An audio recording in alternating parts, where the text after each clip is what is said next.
அனைவரும் அவர் மன்னராக வருவார் என்று நினைத்தார்கள்.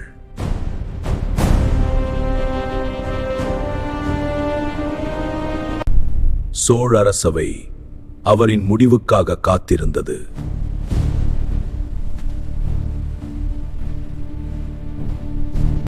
மக்கள் மனதில் அடுத்த மன்னன் ஒருவரே.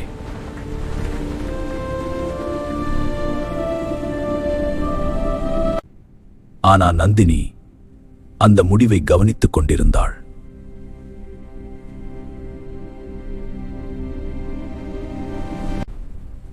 மதுராந்தகந்த நொடியை பயத்தோடும் ஆசையோடும் பார்த்தான்.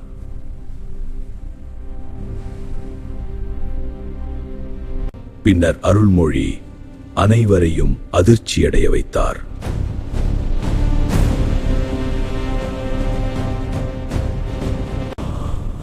அவர் சிங்காசனத்தை உடனே ஏற்க மறுத்தார்.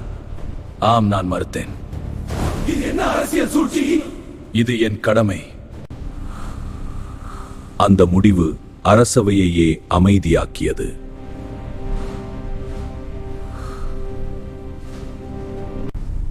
நந்தினி இந்த முடிவுக்கு பின்னால் என்ன இருக்கிறது என்று யோசித்தாள்.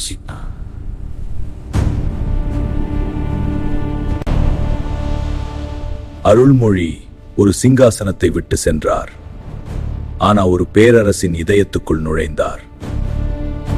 சோழ வரலாற்றின் அடுத்த அத்தியாயத்தை காண இப்போதே சப்ஸ்கிரைப் பண்ணுங்க. The story continues.